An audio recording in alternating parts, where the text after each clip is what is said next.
بسم اللہ الرحمن الرحیم قد جاءکم من اللہ نور و کتاب مبین صدق اللہ مولانا العظیم و صدق رسولہ النبی الکریم وَنَحْنُ عَلَى ذَلِكَ مِنَ الشَّاهِدِينَ وَالشَّاكِرِينَ وَالْحَمْدُ لِلَّهِ رَبِّ الْعَالَمِينَ إِنَّ اللَّهَ وَمَلَائِكَتَهُ يُصَلُّونَ عَلَى النَّبِيِّ يَا أَيُّهَا الَّذِينَ آمَنُوا صَلُّوا عَلَيْهِ وَسَلِّمُوا تَسْلِيمًا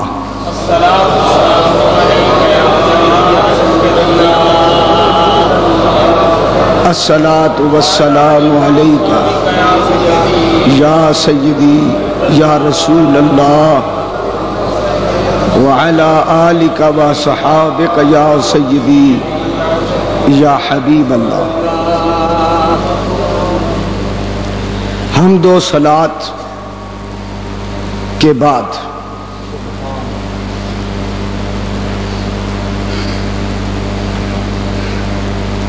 قرآن پاک سے جو آیت مبارکہ تلاوت کی ہے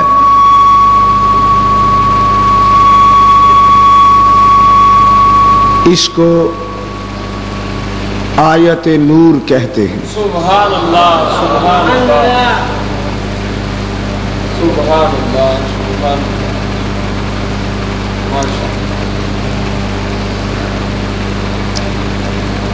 اس آیت کی روشنی میں جو حدیث ہمارے علماء اہل سنت سبحان اللہ سبحان اللہ بزرگان دین ماشاءاللہ حضور کی تخلیق اول کے بارے میں پیش کرتے ہیں، سبحان اللہ سبحان اللہ، اس کو حدیث نور کہتے ہیں، سبحان اللہ سبحان اللہ، اور وہ ہے اول ما خلق اللہ نوری۔ ایک ہے آیت نور اور ایک ہے حدیث نور۔ سبحان اللہ سبحان اللہ۔ ان دونوں کی روشنی میں میں تھوڑی سی گفتگو کروں گا، اللہ تعالی حق بات کہنے کی توفیق دے۔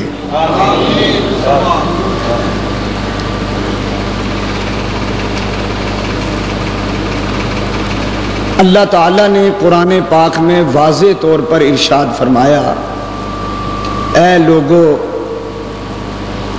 بے شک تمہارے پاس اللہ کی طرف سے نور آیا۔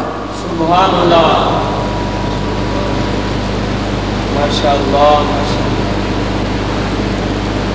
تمام مفسرین امت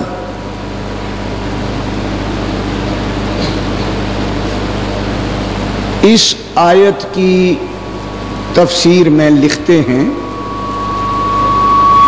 کہ یہاں نور سے مراد حضور صلی اللہ علیہ وآلہ وسلم کی ذات اقدس ہے۔ سبحان اللہ سبحان اللہ سبحان اللہ ماشاءاللہ۔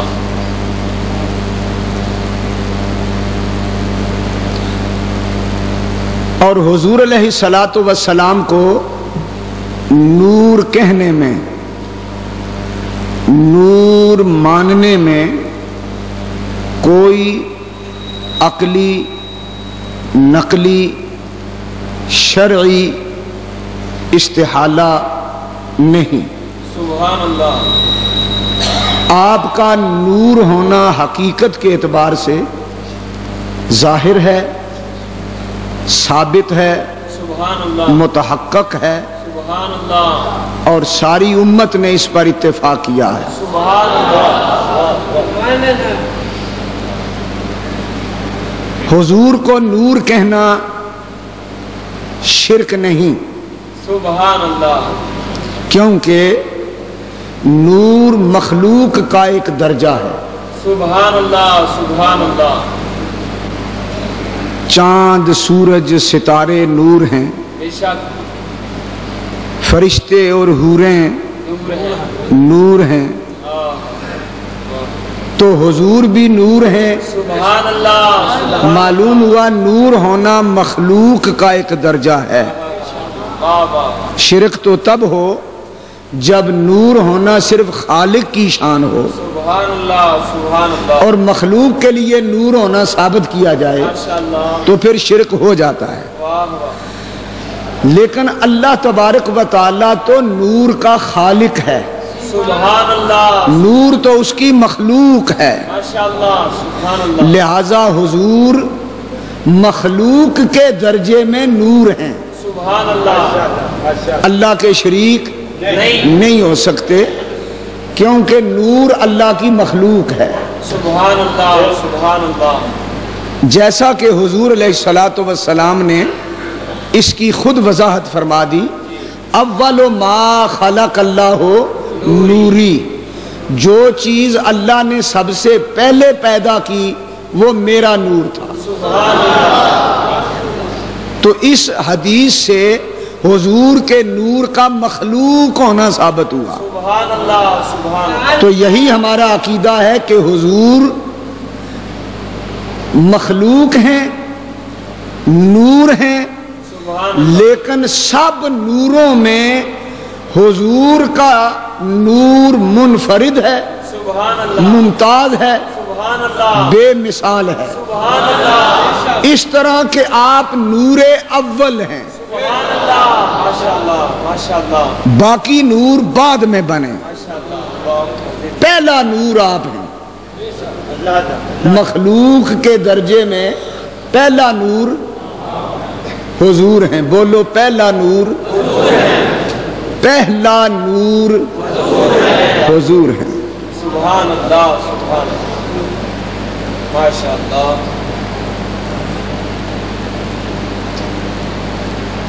جب یہ عقیدہ آپ کی سمجھ میں آ گیا کہ پہلا نور حضور ہیں، ماشاءاللہ ماشاءاللہ تو اس پر میں حدیث جابر ماشاءاللہ جو گزشتہ سے پیوستہ جمعے سبحان اللہ سنائی تھی اس میں پھر دوبارہ تکرار کرتا ہوں اور آپ کی توجہ مسئلہ سمجھنے کی طرف مبذول کراتا ہوں۔ سبحان اللہ میں آپ کے سامنے پیش کرنے لگا ہوں حدیث جابر رضی اللہ عنہ۔ اس کو حدیث جابر اس لیے کہتے ہیں کہ حضرت جابر کے ایک سوال کا اس میں جواب ہے۔ سبحان اللہ پہلے یہ سمجھ لو کہ یہ حدیث جو ہے یہ مصنف عبد الرزاق کی حدیث ہے، سبحان اللہ سبحان اللہ اور دلائل النبوہ میں حضرت امام بہقی نے بھی اس حدیث کو نقل فرمایا ہے، سبحان اللہ اور اس امت کے ہزاروں محدثین نے اس حدیث کو بطور سند کے ماشاءاللہ اپنی کتابوں میں نقل فرمایا۔ سبحان اللہ سبحان اللہ یہ حدیث تلقی یہ امت بالقبول کے درجے پر ہے۔ سبحان اللہ تلقی بالقبول کا درجہ یہ ہوتا ہے کہ بغیر اختلاف کے ساری امت کے محدثین جس حدیث کو صحیح مان لیں سبحان اللہ سبحان اللہ اس کو کہتے ہیں کہ یہ حدیث ملقا بالقبول ہے۔ سبحان اللہ ہر محدث نے اس کو قبول کیا ہے، اس میں کسی نے جرح نہیں کی، آہ یہ اس مرتبے کی حدیث ہے۔ واہ واہ واہ یہ عام عوام جاہل لوگ اگر جرح کریں تو وہ جاہل اور احمق ہیں، ان کی تو بات سننی نہیں چاہیے۔ حدیث پر جرح کرنے کا حق محدثین امت کو ہے، سبحان اللہ تو محدثین امت میں سے کسی محدث نے اس حدیث پر جرح نہیں کی، لہذا یہ حدیث ملقا بالقبول کا درجہ رکھتی ہے، یعنی ایسی حدیث جس کو ساری امت نے صحیح تسلیم کیا، یہ وہ حدیث ہے۔ اور یہ جو مسئلہ بات مشہور ہے کہ جو حدیث بخاری اور مسلم میں نہ ہو وہ ضعیف ہوتی ہے، یہ ایک جاہلانہ بات ہے، یہ بے وقوف لوگ ایسی باتیں کرتے ہیں۔ یہ ٹھیک ہے کہ بخاری اور مسلم میں جو حدیث ہو اس کو بڑی اہمیت دی جاتی ہے اور دینی چاہیے، کیونکہ قرآن کے بعد حدیثوں میں بخاری اور مسلم کا درجہ ہے، افضل کتابیں ہیں حدیث کی بخاری اور مسلم کتاب اللہ کے بعد۔ لیکن اس کا یہ مطلب نہیں بخاری مسلم میں جو حدیث آ جائے وہ صحیح ہوتی ہے، ضعیف نہیں ہوتی، یہ بات نہیں۔ بخاری اور مسلم میں بھی ہزاروں حدیثیں ضعیف ہیں، ہزاروں حدیثیں ضعیف موجود ہیں، صرف بخاری کا درجہ بلند ہے، حدیث بخاری کا، اتنی بات ہے۔ باقی یہ مسئلہ کہ جو حدیث بخاری مسلم میں نہ ہو وہ صحیح نہیں ہوتی، یہ غلط ہے۔ صحت کا ایک معیار جس پر محدثین صحت کے معیار کو صحیح قرار دیں، خواہ وہ بخاری مسلم میں نہ ہو وہ بھی صحیح ہوتی ہے۔ یہ بات ذہن نشین ہونے کے بعد اب چلیے آگے۔ یہ حدیث گو بخاری شریف میں نہیں، مسلم میں نہیں، لیکن اس حدیث کو جو حدیث جابر ہے امام بخاری کے دادا استاد حضرت عبد الرزاق، امام عبد الرزاق نے جو حدیثوں کی کتاب لکھی ہے مصنف عبد الرزاق، یہ اس میں یہ حدیث موجود ہے۔ امام بخاری کے دادا استاد نے اس حدیث کو صحیح کہا ہے۔ سبحان اللہ سبحان اللہ۔ اب امام بخاری کی ضرورت رہ گئی؟ اب نہیں ضرورت رہی۔ سبحان اللہ۔ امام بخاری کے امام بخاری نے حدیث پڑھی جس استاد سے، امام بخاری کے استاد کے بھی جو استاد ہیں یعنی دادا استاد، انہوں نے مصنف عبد الرزاق میں یہ حدیث نقل کر کے لکھا کہ میں نے پوری تحقیق کے ساتھ اس کی تخریج کی ہے اور یہ حدیث صحیح ہے۔ اور یہ امام عبد الرزاق اس امت میں اتنا جلیل القدر محدث اور امام ہے، اس کی شان سنو یہ کون ہے؟ یہ حضرت سیدنا امام احمد بن حنبل جو ہیں یہ ان کا بھی استاد ہے۔ سبحان اللہ سبحان اللہ، ماشاءاللہ ماشاءاللہ۔ امام احمد بن حنبل رضی اللہ تعالی عنہ، یہ جو فقہ حنبلی ہے یہ امام احمد بن حنبل کی ہے۔ سبحان اللہ۔ اس فقہ حنبلی کے مقلد حضور غوث اعظم ہے۔ سبحان اللہ سبحان اللہ۔ سیدنا شیخ عبد القادر جیلانی غوث اعظم رضی اللہ تعالی عنہ کون ہے؟ فقہ میں حنبلی ہیں، یعنی امام احمد بن حنبل کی فقہ پر عمل کرتے تھے غوث پاک، اتنا بڑا امام ہے۔ امام احمد بن حنبل جو ہے کتنی بڑی شان ہے۔ سبحان اللہ۔ تو امام احمد بن حنبل کا شاگرد اور امام بخاری اور مسلم کا دادا استاد، یہ لفظ صحیح کر لیں صحت کے ساتھ، امام احمد بن حنبل کا شاگرد اور امام بخاری اور مسلم کا دادا استاد، جس نے امام احمد بن حنبل سے حدیث لی ہو اور امام بخاری کے استادوں کو حدیث پڑھائی ہو، یہ وہ امام عبد الرزاق ہے جس نے اپنی مصنف میں یہ حدیث جابر نقل کی اور اس کو صحیح قرار دیا۔ محدثین امت کا اصول یہ ہے کہ جس حدیث کو امام عبد الرزاق صحیح کہہ دیں امت کا کوئی محدث اس پر جرح نہیں کرتا، سب محدث خاموش ہو جاتے ہیں کہ اس بڑے امام نے جو اس کو صحیح کہہ دیا ہے تو اس سے زیادہ صحیح کون ہوگا؟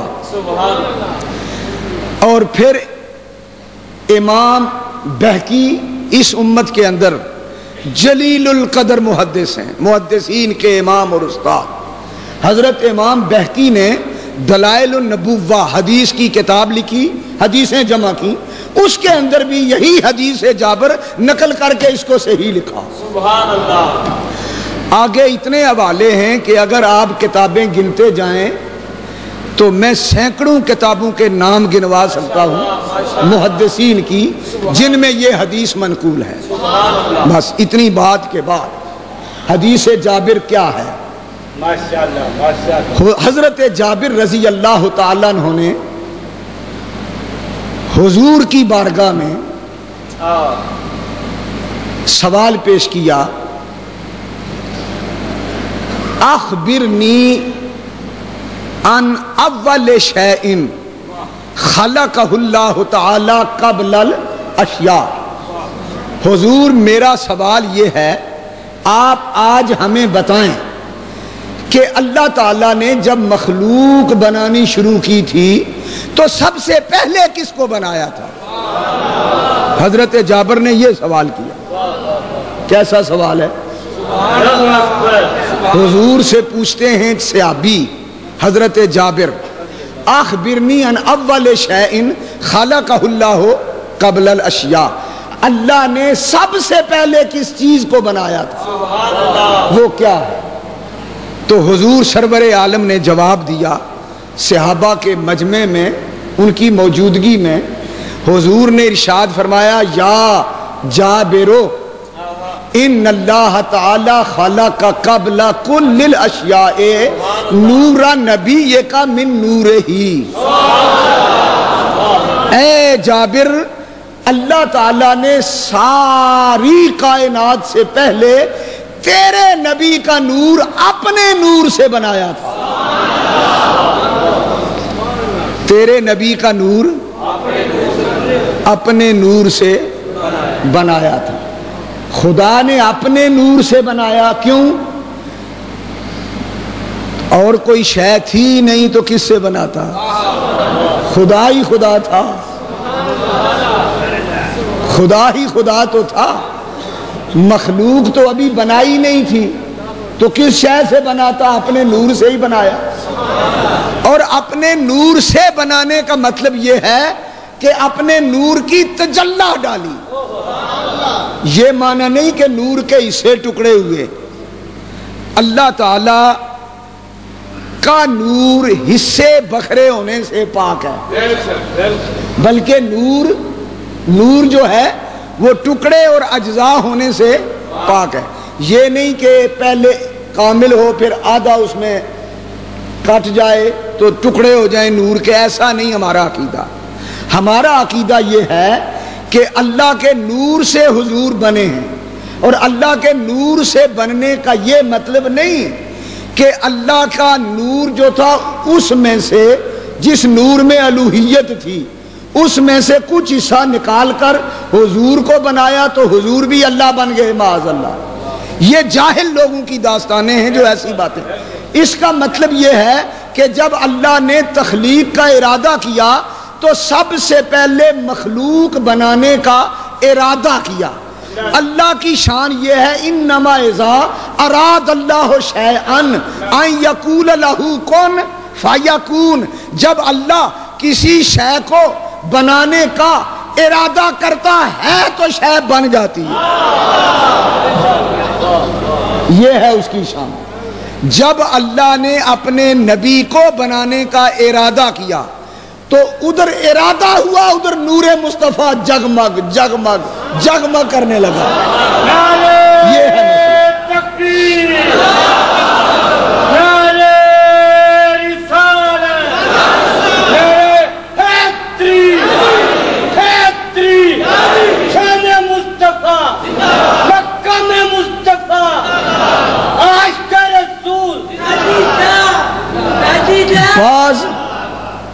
بعض جاہل لوگ ہمارے اس عقیدے کو نہ سمجھنے کی بنا پر جان بوجھ کر شرارت کرنے کے لیے اس کو غلط جامہ پہناتے ہیں، اور وہ کہتے ہیں جی سنیوں کا عقیدہ بھی اسی طرح ہے جس طرح عیسائی لوگ کہتے ہیں کہ عیسیٰ اللہ کا بیٹا ہے، اس طرح یہ سنی لوگ بھی نبی کو اللہ کے نور سے مان کر اللہ کا گویا بیٹا ہی مان لیا کہ اللہ کا عیسائی مان لیا کہ اس طرح کی باتیں کرتے ہیں۔ یا تو پرلے درجے کے جاہل اور بے وقوف ہیں، اور یا ضدی اور ہٹ درم ہیں، تفرقہ باز ہیں، اس لیے ایسی باتیں کرتے ہیں۔ حقیقت یہ نہیں ہے، حقیقت یہ ہے، اصول یہ ہے کہ یہ ساری کائنات اللہ تعالیٰ کے نور کی تجلی سے بنی ہے۔ سبحان اللہ، سبحان اللہ، یہ بات سمجھو، بالکل، یہ 14 طبق کہیں باہر سے نہیں آئے، اللہ تعالیٰ نے کہیں اور جگہ سے یہ میٹیریل نہیں منگایا، جگہ تو کوئی تھی نہیں، اور یہ 14 طبق کا میٹیریل آیا کہاں سے؟ اللہ ارادے کرتا رہا، تجلیاں پڑتی رہی، چیزیں بنتی رہی، یوں ہی سب کچھ بنا۔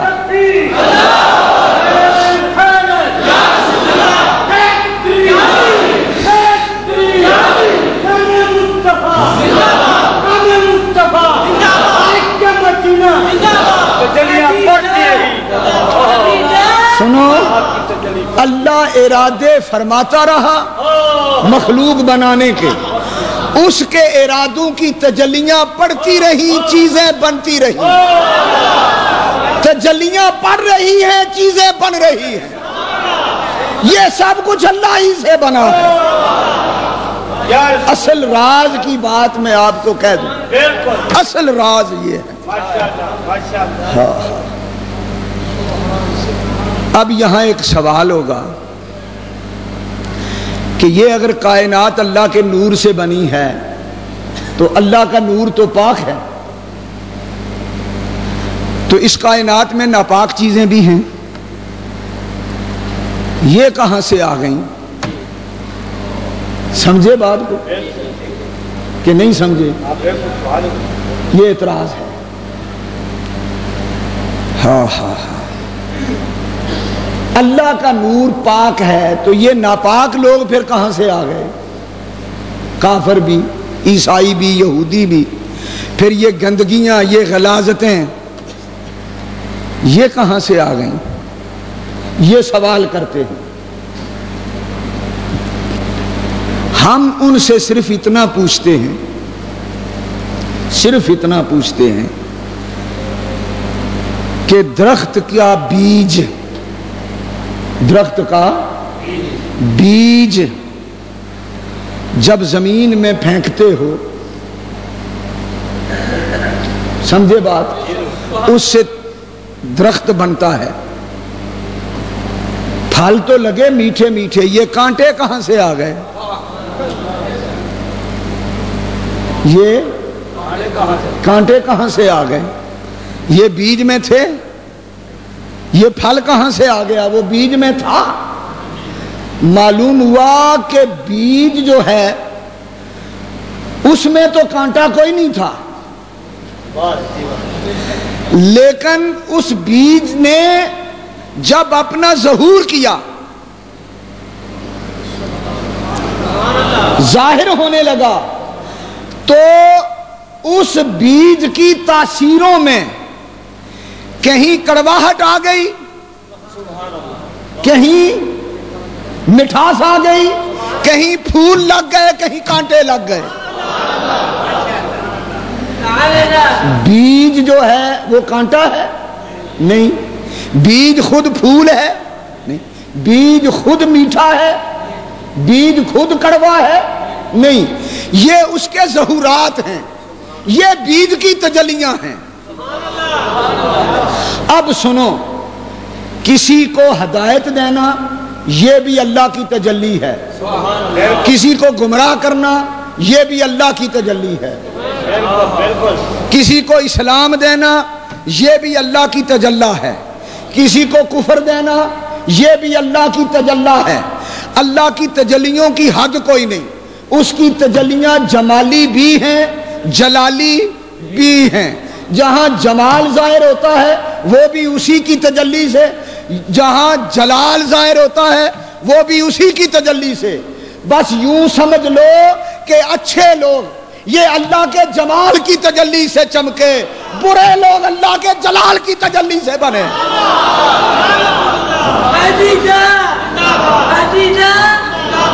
اب یہ نہیں ہوا کہ نور شکل بدل کر تو وہ شے بن گیا گندی یا صاف, نہ, نور نور رہا, نور اپنی جگہ رہا. آگے تجلیاں اس کی تاثیریں اس کی تجلیوں نے دی, تاثیریں اس کی تجلیوں نے دی. میں اس کی ایک اور مثال دیتا ہوں. آسمان پہ سورج چمک رہا ہے, اس کی روشنی, اس کا نور کائنات پہ تجلیاں ڈال رہا ہے. بولو ٹھیک ہے؟ ٹھیک ہے بات. ساری کائنات پہ سورج کے نور کی تجلیاں ہیں کہ نہیں؟ اچھی جگہ بھی گندی جگہ بھی. ٹھیک ہے بات. مجھے یہ بتاؤ کہ وہ جو گندی نجاست والی شے ہے اس پر بھی تجلی سورج کی پڑتی ہے کہ نہیں؟ پڑتی ہے, لیکن اس کی گندگی سے سورج کا نور ملوث ہوتا ہے؟ سورج پاک ہی رہتا ہے. سمجھ آگے؟ تو یہ یاد رکھو اللہ کی تجلیاں کائنات میں مختلف تاثیریں ظاہر کرتی ہیں, تجلی پاک ہی پاک رہتی ہے, تجلی ملوث نہیں ہوتی. جس طرح میں نے مثالیں دے کے مسئلہ سمجھایا ہے. اب سنو, بات سمجھ میں آئی؟ اب سنو غور سے, توجہ سے. حضرات محترم, حضور کے نور پر یہ اعتراض کرنا کہ اگر اللہ کے نور سے بنے ہیں تو پھر اللہ کا حصہ بن گئے, یہ غلط بات ہے. حصہ نہیں بنے, نہ یہ کسی کا عقیدہ ہے. اللہ تعالیٰ کا نور جو ہے وہ ٹکڑے نہیں ہوا, اسے نہیں ہوا, اس کی تجلی سے عرش بنی ہے. اب باقی چیزیں بھی اللہ کی تجلی سے بنی, حضور بھی اللہ کی تجلی سے بنے. سوال ہوگا فرق کیا؟ تو فرق یہ ہے کہ حضور بنے پہلی تجلی سے, حضور بنے یعنی بلا واسطہ. خدا اور مصطفیٰ کے درمیان کوئی تیسرا وسیلہ نہ تھا, براہ راست بلا واسطہ حضور خدا کی پہلی تجلی سے چمکے اور آگے حضور کی تجلیوں سے بالواسطہ کائنات چمکی. نعرہ تکبیر, نعرہ رسالت, نعرہ حیدری, حیدری, شان مصطفیٰ, مقام مصطفیٰ. لہذا اسی مسئلے کو امام اہل سنت مولانا احمد رضا فاضل بریلوی رحمت اللہ علیہ نے اسی مفہوم کو ایک شعر کے رنگ میں بیان کیا. وہ فرماتے ہیں وضع واضح میں, وضع واضح میں تیری صورت ہے معنی نور کا, یوں مجازن جس کو چاہیں کہہ دے کلمہ نور کا. یعنی حضور بنانے والے نے سب سے پہلے جس کو نور بنایا تھا وہ تو آپ ہی تھے, باقی آپ کے بعد جس جس کو ہم نور کہیں گے مجازن کہیں گے, حقیقی نور آپ ہی ہیں. اسی مفہوم کو عارف کھڑی حضرت میاں محمد بخش کھڑی شریف والے, عارف کامل, ولی کامل, کہتے ہیں کرسی عرش نہ لوح قلم سی. یہ حدیث کا ترجمہ کر رہے ہیں, اسی حدیث جابر کا. ہمارے بزرگوں نے قرآن کی آیتوں اور حدیثوں کے ترجمے شعر کے رنگ میں کیے, کیونکہ شعر کے رنگ میں ذرا عوام آسانی سے بات سمجھ لیتے ہیں اور زیادہ ذوق بن جاتا ہے، اس لیے اشعار کے رنگ میں وہ قرآن و حدیث پیش کرتے ہیں۔ تو اسی آیت قرآنی اور حدیث جابر کا ترجمہ پنجابی زبان کے صوفی شاعر حضرت میاں عارف کھڑی میاں محمد بخش رحمۃ اللہ علیہ فرماتے ہیں، کرسی عرش نہ لوح قلم سی، نہ سورج چند ستارے، تاں وی نور محمد والا دیندا سی چمکارے، تاں وی نور محمد والا دیندا سی دیندا سی دیندا سی۔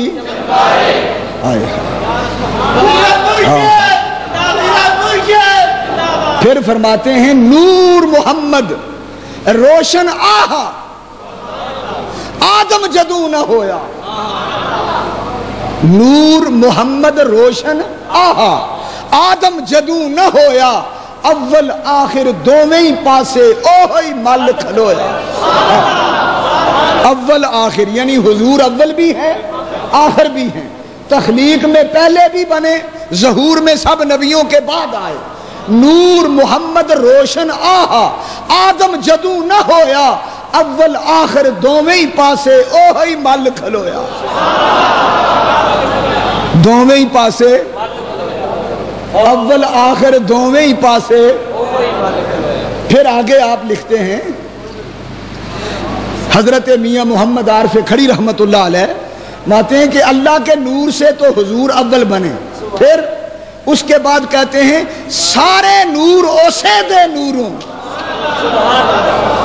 پھر اے سارے نور زمین آسمان کا نور، چاند سورج کا نور، ستاروں کا نور، حوروں کا نور، فرشتوں کا نور، کرسی کا نور، لوح قلم کا نور، عقل کا نور، عرش کا نور، حاملین عرش کا نور، کائنات میں جتنے نور ہیں سارے نور اسے دے نوروں، اس دا نور حضوروں۔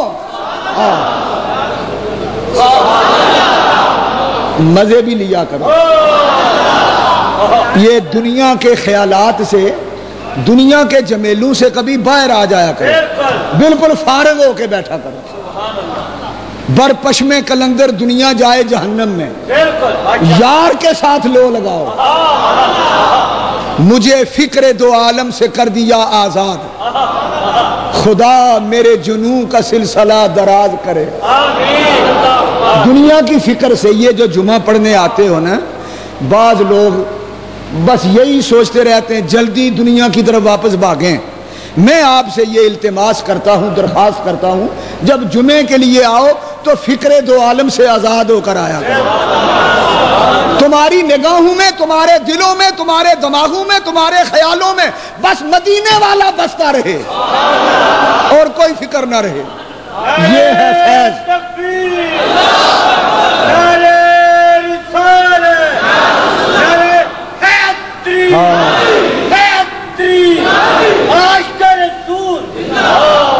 آپ میں ایسے لوگ ہیں، اس مجمع میں ایسے لوگ، مجھے علم ہے، ہیں ایسے لوگ، آپ اکثر ہیں یہاں، اکثر ہیں ایسے، فکر دو عالم سے آزاد ہو کر آتے ہیں، مدینے والے سے لو لگانے آتے ہیں، اور جو اس نیت سے آتے ہیں جب خطاب سنتے ہیں تو اللہ کی قسم کہتے ہیں جناب سارا ہفتہ مزے میں گزرتا ہے، ایک تقریر سن جاتے ہیں اگلے جمعے تک نشہ چڑھا رہتا ہے، نشہ چڑھا رہتا ہے۔ ایسے لوگ بھی ہیں، یہ دور خالی نہیں ایسے لوگوں سے، خدا کرے سارے ہی ایسے ہو جائیں۔ تو ذرا مستی میں آ کے، ذوق میں آ کے بات کو سمجھنے کی کوشش کرو۔ عارف کھڑی فرماتے ہیں سارے نور اوسے دے نوروں، پر اس دا نور حضوروں، اس دا نور، اس دا نور، اس نو تاج عرش دا ملیا، موسیٰ نو کو تورو، موسیٰ کو تاج کوہ تور سے ملا اور میرے نبی کو عرش نور سے ملا۔ اس نو تاج عرش دا ملیا، اس نو تاج عرش دا ملیا، موسیٰ نو کوہ تورو۔ کہو سبحان اللہ۔ سبحان اللہ سبحان اللہ۔ اگر میں آیتیں پڑھتا جاؤں، سبحان اللہ، نور کی حدیثیں پڑھتا جاؤں اللہ تو اتنی زیادہ ہیں اللہ کہ پڑھتا ہی چلا جاؤں، آپ سنتے ہی چلے جائیں۔ میں اس مضمون کو یہاں روک کر اب ایک بات کہتا ہوں۔ سبحان اللہ، گرو نانک بھی بول اٹھا، واہ واہ واہ، نانک گرو، نانک پتہ نہیں وہ کیا تھا، پتہ نہیں، اللہ جانے۔ ویسے ہم دعویٰ تو نہیں کرتے اس کے مسلمان ہونے کا، ہم نہیں کہتے سکھوں کا گرو تھا، کچھ تھا، مگر بات کیسی کہہ گیا گرو ہو کے، گرو ہو کے بات کیسی کہہ گیا۔ گرو نانک کہتا ہے ہن آیا نور خدا دا تے آیا نبی رسول، نانکا اس نو ویکھ کے خود ہی گئی سب بھول۔ دیکھو گرو نانک حضور کے متعلق کیا کہتا ہے، ہن آیا نور خدا دا تے آیا نبی رسول، سبحان اللہ سبحان اللہ، نانکا اس نو ویکھ کے خود ہی گئی سب بھول۔ اب مجھے کہنے دو، گرو جنہ دے ٹپنے تے چیلے جان چھڑپ، گرو کیا کہتا ہے، چیلے کیا کہتے ہیں؟ تو بات سمجھ میں نہیں آ رہی؟ ان سے تو وہ گرو اچھا۔ ارے تم نے کس لیے کلمہ پڑھا ہے، مسلمانی کے دعوے کرتے ہو، تم کلمہ پڑھ کے نبی کے نور کے منکر ہو، تم سے تو گرو اچھا، جس نے کلمہ تو نہیں پڑھا لیکن نبی کو نور مانتا ہے۔ وہ مانے نہ مانے، ہمارے لیے گرو نانک دلیل نہیں، حجت نہیں، ہمارے لیے قرآن و حدیث حجت ہے۔ لیکن ہم صرف اتنا کہتے ہیں کہ تم بھی غور کرو، میرا نبی تو دشمنوں سے اپنی شان منوا گیا، تم اپنے کہلانے کے حقدار کس طرح ہو؟ اب سنیے حضرات، آخری بات کہنے لگا ہوں۔ میرے آقا سرور کائنات صلی اللہ علیہ وآلہ وسلم، حدیث جابر کے مطابق حضرت جابر کو حضور نے فرمایا، اللہ تعالیٰ نے ساری کائنات سے پہلے اے جابر تیرے نبی کا نور اپنے نور سے بنایا تھا، اور اس وقت نہ زمین تھی نہ آسمان، نہ فرش تھا نہ عرش، نہ لوح نہ کرسی نہ قلم، نہ فرشتے نہ جن، نہ نبی نہ انسان، نہ رسول، نہ مٹی نہ پانی نہ ہوا نہ خاک نہ آگ، کچھ بھی نہ تھا، اللہ نے صرف میرا نور پیدا کیا۔ سبحان اللہ۔ پھر اسی حدیث جابر میں آگے حضور کا فرمان، یہ لمبی حدیث ہے، حضور فرماتے ہیں اے جابر پھر اللہ تعالیٰ نے اس نور کے جو میرا نور بنایا، سبحان اللہ، اس نور کے 4 حصے تقسیم کیے۔ سبحان اللہ سبحان اللہ سبحان اللہ۔ ایک حصے سے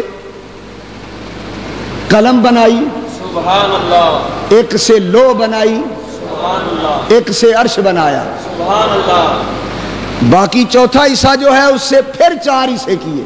سبحان اللہ، حاملین عرش بنائے، سبحان اللہ، جنت بنائی، سبحان اللہ، زمین و آسمان بنائے، سبحان اللہ، پھر چوتھے حصے کے 4 حصے کیے۔ سبحان اللہ، پانی بنایا، مٹی بنائی، سبحان اللہ، ہوا بنائی، سبحان اللہ، آگ بنائی، سبحان اللہ، پھر اس کے 4 حصے کیے، سبحان اللہ، پھر باقی ساری کائنات بنائی۔ اس طرح کائنات وجود میں آتی گئی، نور مصطفیٰ کی تجلیاں تقسیم ہوتی رہی۔ کیا شان احمدی کا چمن میں ظہور ہے، ہر گل میں ہر شجر میں محمد کا نور ہے، ہر گل میں۔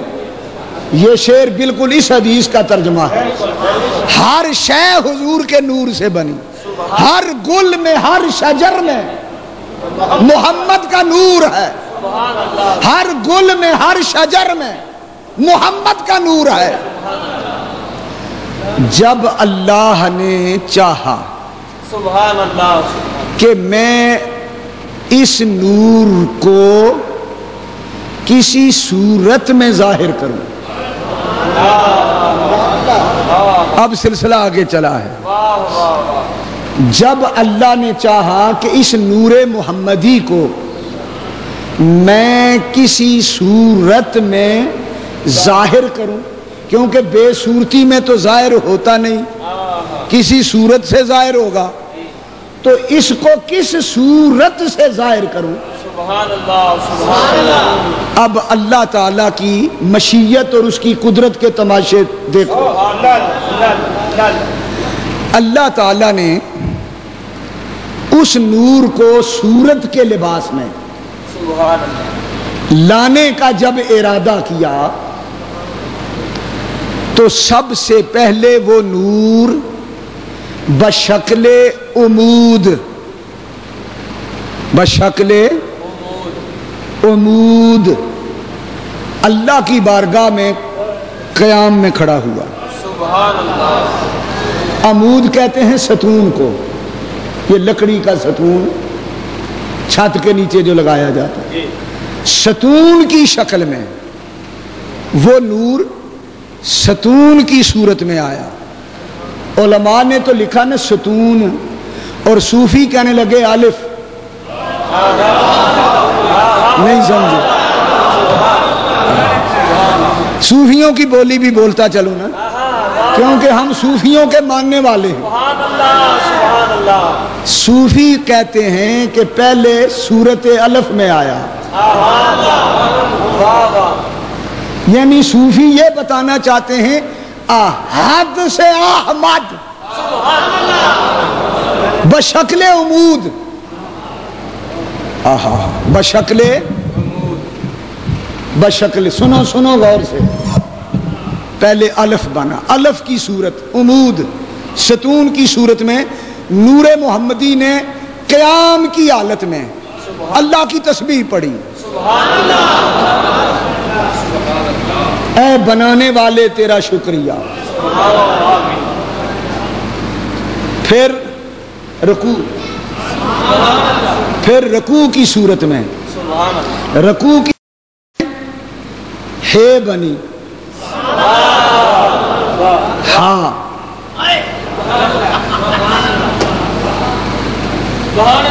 رکوع کر کے دیکھو، ہے کا اوپر والا حصہ، ہاں ہاں ہاں ہاں، واہ واہ واہ، کہو ماشاءاللہ۔ پھر واہ واہ۔ پھر جب بیٹھے تو میم بنی، اور جب سجدے میں گئے تو دال بنی۔ احد، احد کی تجلی احمد کی صورت میں ظاہر ہو گئی۔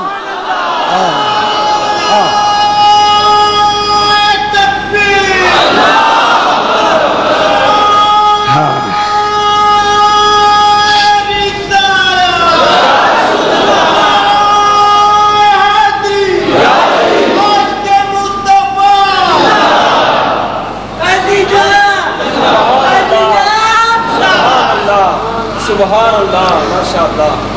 جب اللہ نے چاہا کہ وہ نور کسی صورت کے لباس میں آئے، واہ واہ واہ، سبحان اللہ، تو وہ صورت سوائے انسان کی صورت کے اور کوئی صورت اللہ کو اتنی پسند نہ آئی، تو صورت انسان پر ظاہر کرنے کا ارادہ کیا۔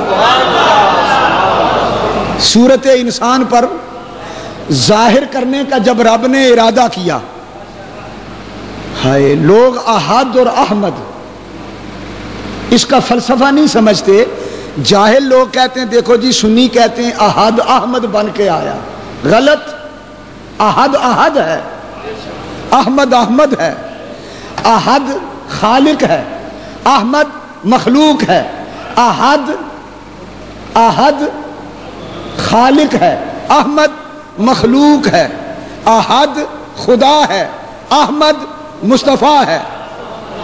ہم یہ نہیں کہتے احد احمد بن گیا، یہ کہنا تو شرک ہے۔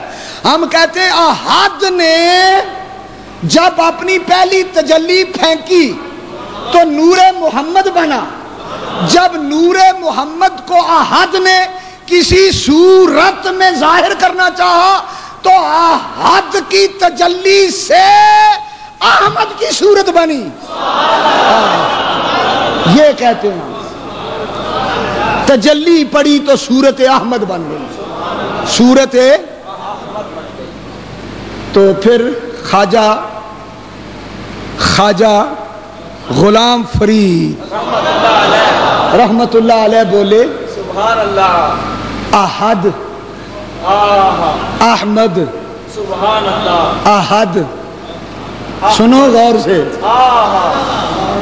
صوفیوں کی باتیں، فقیروں کی باتیں، احد احمد احد احمد دونوں ایک ہیں؟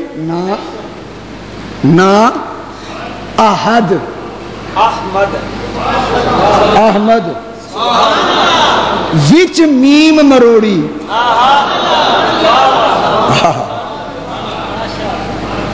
وقت نہیں ہے اب ورنہ یہ مروڑی کا راز بھی کھلتا۔ پھر صحیح، احد احمد تے وچ میم مروڑی، اے تے اج تک کسے نے جانیا ہی نہیں۔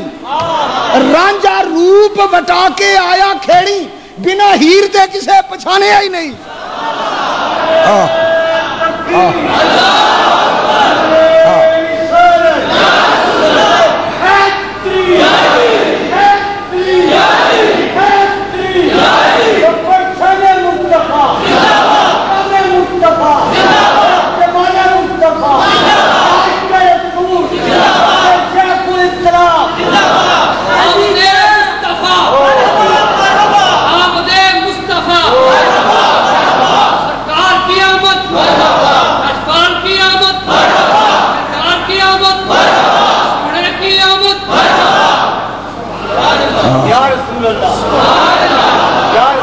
اوہی نور جو پہلے بنا، اوہ نور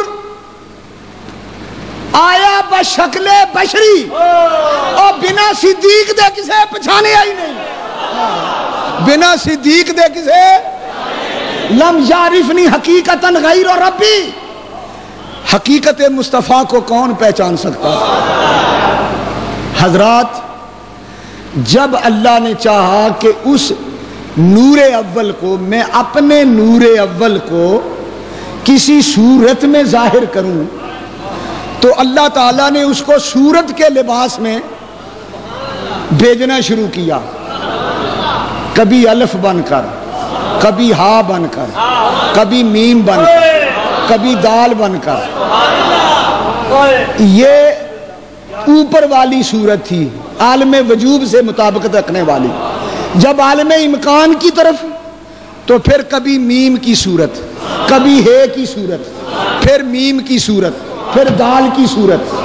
اوہی نور جو وہاں احمد کی صورت میں چمکتا تھا مدینے میں محمد کی صورت میں چمکنے لگا۔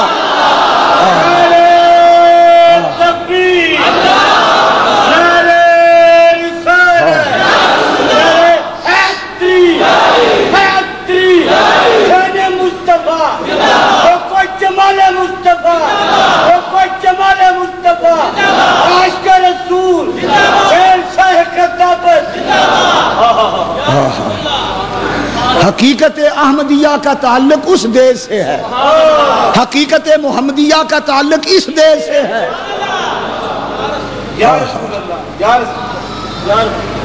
پھر اللہ تعالیٰ نے اس نور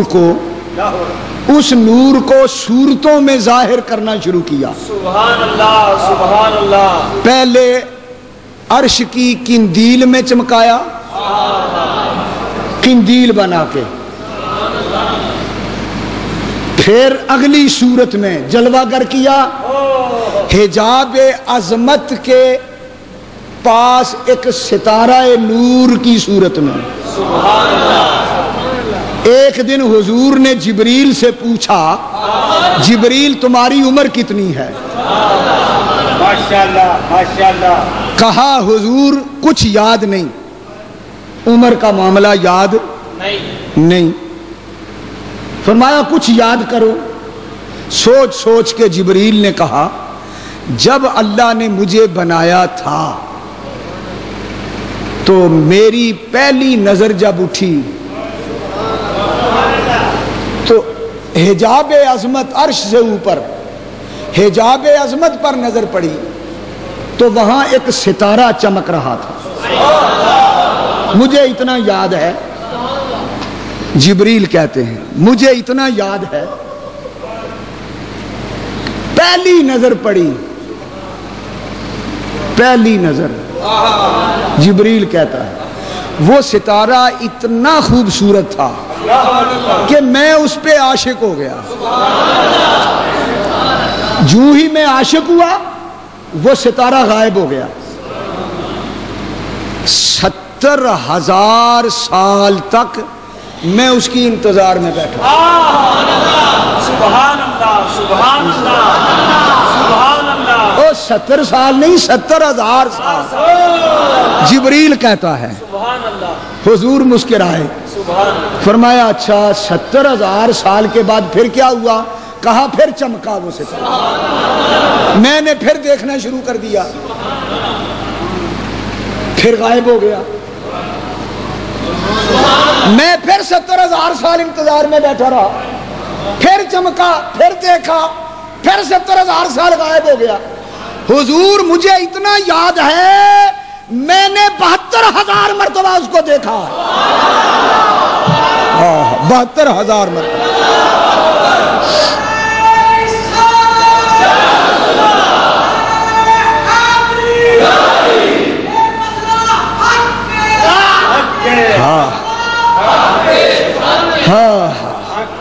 کہو سبحان اللہ، ذوق سے بولو۔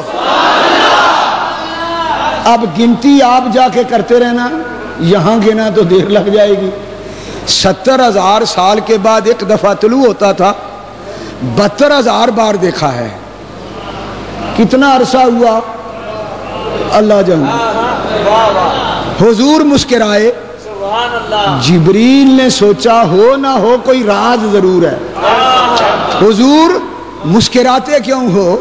فرمایا جبریل مسکراتا اس لیے ہوں تو بتا سکتا ہے بھلا وہ کون تھا؟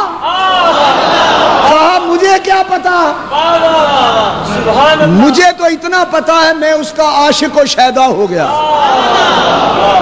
پھر حضور مسکرائے، فرمایا مجھے اس خدا کی قسم جس کے قبضے میں محمد کی جان ہے، انا ذالک الکوکب الدری، جبریل وہ چمکنے والا ستارہ میں ہی تو تھا، اور کون تھا؟ وہ میں ہی تو تھا۔ آہا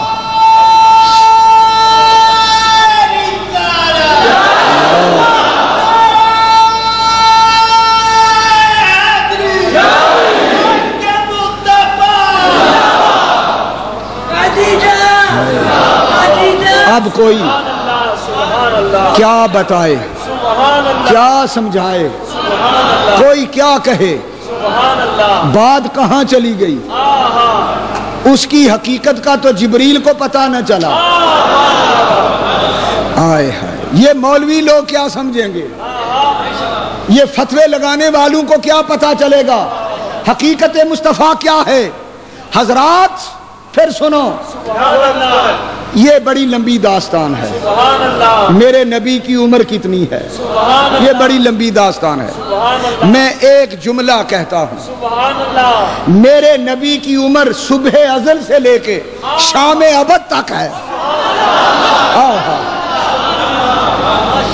یہ جو 63 برس عمر ہے یہ تو حضور کی صورت کی عمر ہے، حقیقت کی عمر صبح ازل سے شام ابد تک یہ سارا دور مصطفیٰ کا ہے، یہ ساری حکومت نور مصطفیٰ کی ہے۔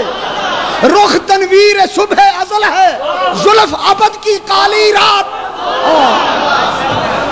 اس کے چہرے سے لے کے اس کی زلفوں تک، یہ سب کچھ ازل سے لے کے ابد تک سب کچھ وہی ہے، سب کچھ وہی ہے، سب کچھ وہی ہے۔ یہ اسی کے جلوے ہیں، یہ اسی کا نور ہے، یہ اسی کا ظہور ہے۔ مختلف صورتوں میں وہ نور منتقل ہوتا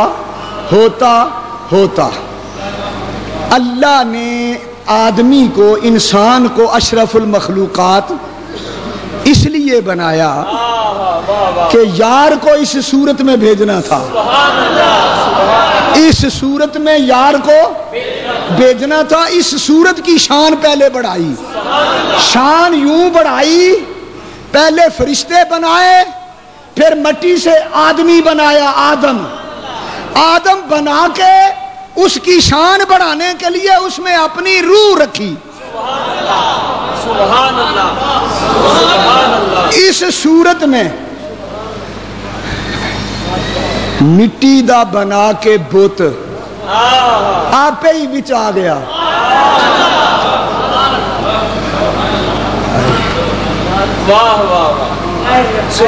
صورت بنا کے انسان کی، نام اس کا رکھا آدم، روح اپنی اندر چھپا کے رکھ دی۔ اس صورت کو عزت دینی سی۔ لاکھوں سال کے عابد اور زاہد فرشتے، انہیں کہا وہ فرشتوں کیا کر رہے ہو؟ یا اللہ تجھے سجدہ کر رہے ہیں۔ کہا آج چھٹی کرو، آج میرے یار کو سجدہ کرو۔ حوالہ نوٹ کرو، تفسیر روح البیان، حضرت اسماعیل حقی رحمت اللہ علیہ لکھتے ہیں سجدہ نہ آدم کو تھا نہ کسی اور کو تھا، فرشتوں نے جو سجدہ کیا وہ نور مصطفیٰ کو تھا، نور مصطفیٰ کو سجدہ تھا۔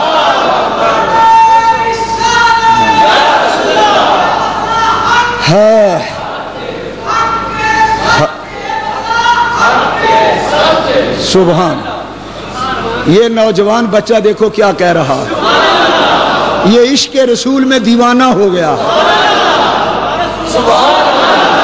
اللہ ہم سب کو نبی کا دیوانہ بنائے، حضور کا مستانہ بنائے۔ آہا ہا،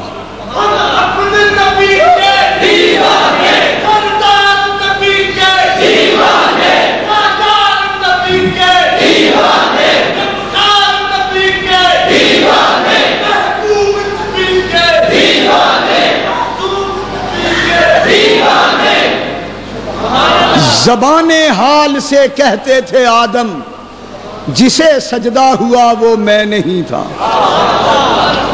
جسے سجدہ ہوا وہ میں نہیں تھا۔ ہے جبین آدم میں نور مصطفیٰ کو چمکایا، فرشتوں سے اس کو سجدہ کرایا، سجدہ کرا کے پھر اس نور کو اللہ نے آگے شکل انسانی میں منتقل کیا۔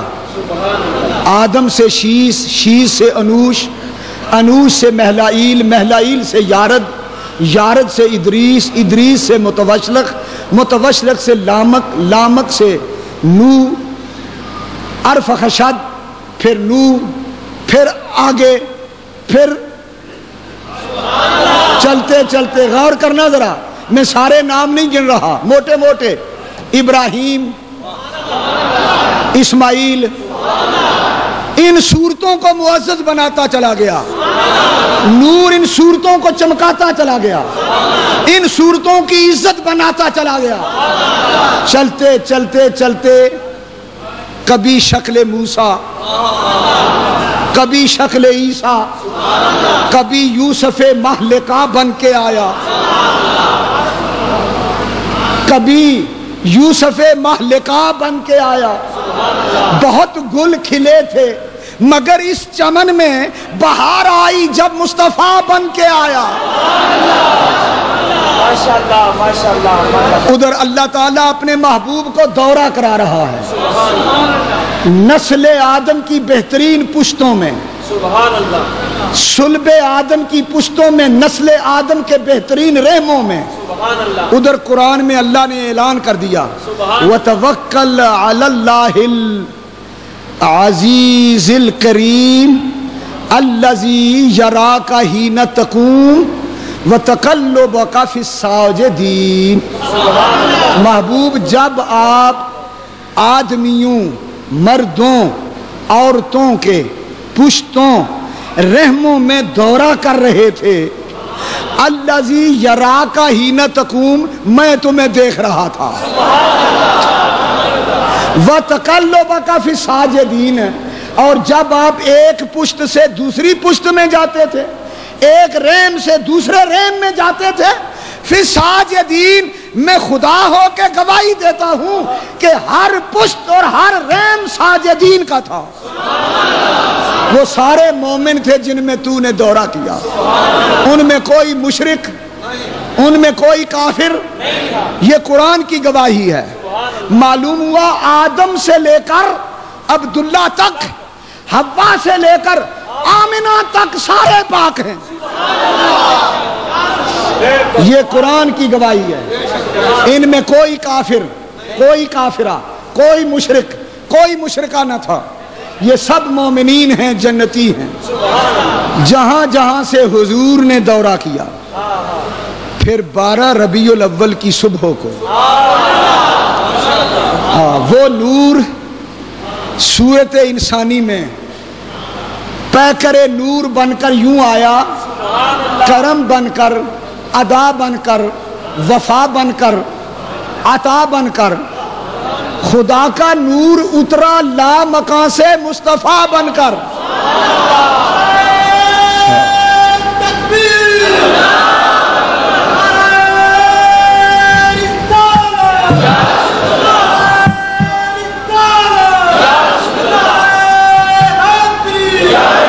وما علینا الا البلاغ. باقی مضمون آئندہ جمعہ انشاءاللہ.